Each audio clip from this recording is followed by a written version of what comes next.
안녕하세요. 아비가일이 다윗을 설득합니다. 오늘 본문은 사무엘상 25장 23절에서 25절입니다. 24절. 그는 다윗의 발 아래에서 말했습니다. 내 주여, 저만을 탓해 주십시오. 이 종이 말 한마디 하겠사오니 이 종이 하는 말을 들어주십시오. 아름다운 여인의 첫마디는 다윗의 관심을 끌기에 충분했습니다. 저만을 탓해달라는 말은 그 죄악은 나의 것입니다. 란 말입니다. 아비가일은 다윗의 요구를 묵살하고 다윗의 은혜를 저버린 나발의 행동은 사악한 행동이라는 뜻에서 그의 죄악을 자신이 담당하려고 하는 말입니다. 25절. 내 주께서 악한 사람 나발에게 신경 쓰지 마십시오. 그는 자기 이름과 똑같습니다. 그 이름이 바보라는 뜻이니 어리석음이 항상 그를 따라다닙니다. 하지만 주의 여종인 저는 주께서 보내신 소년들을 보지도 못했습니다.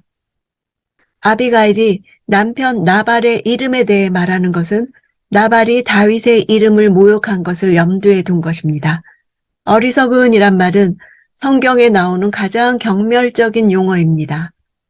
어리석은 자는 하나님이 창조하신 세상에서 무슨 일이 일어나고 있는지 모르는 사람입니다. 어리석은이란 단어는 무너지다 라는 뜻을 가진 히브리어 동사에서 파생된 것입니다. 화려한 열기구에서 뜨거운 공기가 빠져나가면 눈에 보이는 것은 흐느적거리는 공기 주머니뿐인 것을 상징합니다. 26절.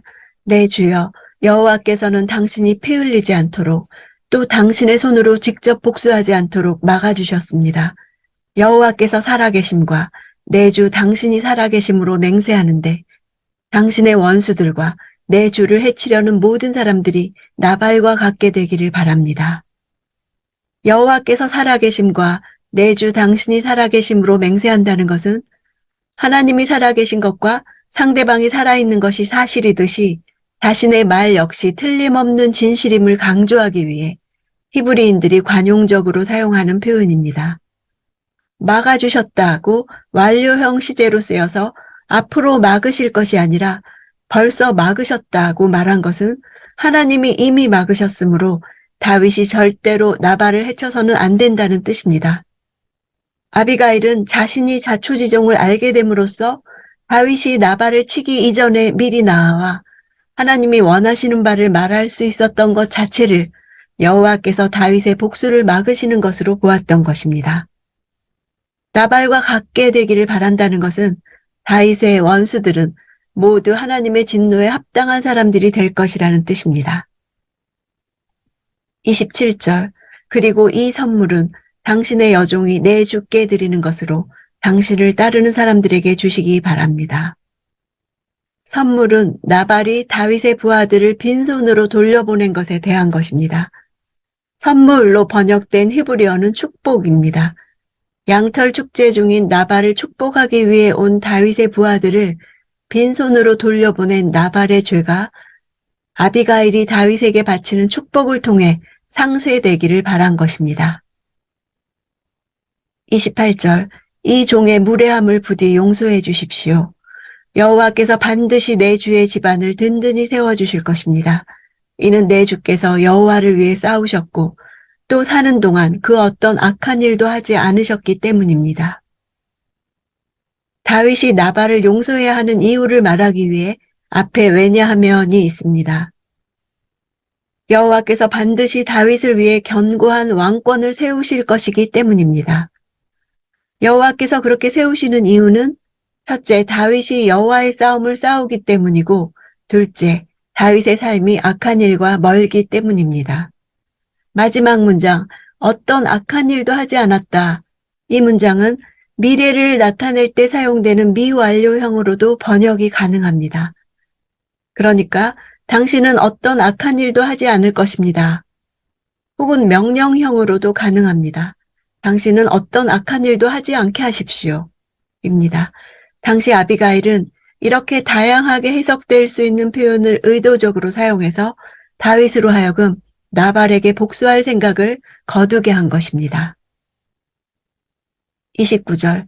비록 누군가가 당신을 죽이려고 쫓아온다 해도 당신의 생명은 당신의 하나님 여호와께서 생명 보자기에 안전하게 싸주실 것입니다. 하지만 당신의 원수들은 무림매로 돌을 던지듯 던져버리실 것입니다. 아비가일은 사울이 다윗을 추격하고 있는 상황을 잘 알고 있었습니다. 생명싸개는 본래 양의 수를 세던 돌 주머니에서 유래했습니다. 목자들은 양을 셀 때 돌을 주머니에 넣어가면서 세었습니다. 따라서 생명싸개의 의미는 생명 얻을 자들이 들어가는 주머니 집입니다. 즉 생명싸개 이미지에서 하나님은 목자에 비유되고 그분이 구원한 자들은 그분의 주머니에 들어있는 돌에 비유됩니다. 이 생명싸개와 반대되는 개념이 물맷돌이 들어있는 주머니입니다. 생명싸개에 들어있는 돌은 주머니 안에 머무는 것이 본분이지만 물맷돌은 밖으로 나가는 것이 본분입니다. 다윗의 원수들의 생명은 물맷돌을 던지듯 하나님이 던져버리실 것입니다. 아비가일은 다윗이 물맷돌을 힘있게 던져 블레셋의 거인 골리앗을 쓰러뜨린 사건을 상기하면서 이 표현을 사용했을 것이고 다윗에게 마치 그림처럼 생생하게 전달되었을 것입니다. 30절 이제 여호와께서 내 주에게 약속하신 모든 선한 일을 이루셔서 이스라엘을 다스릴 지도자로 삼으실 터인데 아비가일은 다윗이 왕이 될 것을 알고 있었습니다. 이것은 다윗이 누구며 라고 말하던 나발의 무지와 대조됩니다. 다윗은 처음으로 이스라엘의 평범한 보통 사람에게서 자신이 왕이 될 것이라는 사실을 확증받았습니다. 31절 지금 내 주께서 이유 없이 피를 흘리시거나 직접 복수를 해 왕이 되실 때 후회하시거나 마음에 거리낄 일을 남겨두지 마시기 바랍니다. 그리고 여호와께서 당신을 그처럼 선대하시는 날 이 여종을 기억해 주십시오.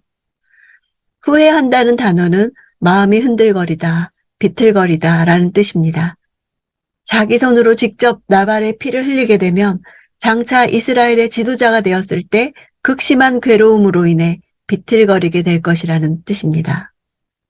자기를 기억해달라는 아비가일의 요구는 나발이 죽은 후 다윗이 그녀를 아내로 삼음으로써 성취되었습니다. 33절 당신이 오늘 내가 사람을 죽여 내 손으로 직접 복수하는 일을 막아주었으니 당신의 지혜가 복되고 당신에게도 복이 있을 것이요. 사람을 죽이다로 번역된 단어는 직역하면 피 속을 걷는 일입니다. 이것은 고대 근동 문헌에서 대량 학살을 가리키는 수거입니다. 직접 복수하는 일은 직역하면 나의 손이 나를 위한 구원을 이루는 것입니다. 많은 피를 흘림으로써 자기 구원을 이루는 것은 사울이 걸었던 길입니다. 아비가일의 간청을 이렇게 길게 기록하는 가장 큰 이유는 아비가일의 말 속에 다윗을 향한 하나님의 사랑과 보호가 잘 나타나 있고 또한 다윗이 사울을 대신해서 이스라엘의 지도자가 될 것이 강력하게 암시되어 있기 때문입니다. 즉 아비가일의 입을 빌어 다윗이 이스라엘의 새 왕이 될 시점이 멀지 않았음을 보여주고 있는 것입니다. 하나님은 우리가 자신의 모습을 볼 수 없을 때에라도 우리가 신뢰하는 사람들에게 우리의 삶을 보도록 허용하셔서 도움받게 하십니다. 우리 삶의 다음 단계를 위해서 지금 준비시켜 주시는 것에 감사드립시다. 사랑으로 진실을 말해주는 동역자들을 피하지 말고 사람을 통해 나를 교정하시는 것에 대해 문을 엽시다. 나의 삶에 하나님의 선한 목적들이 전해지는 데 있어서 말씀의 계시와 사람들과의 관계와 정직한 조언을 통해서 성령님이 친히 다루실 것을 신뢰합니다. 그리스도의 장성한 분량까지 자라갈 것을 기대합니다.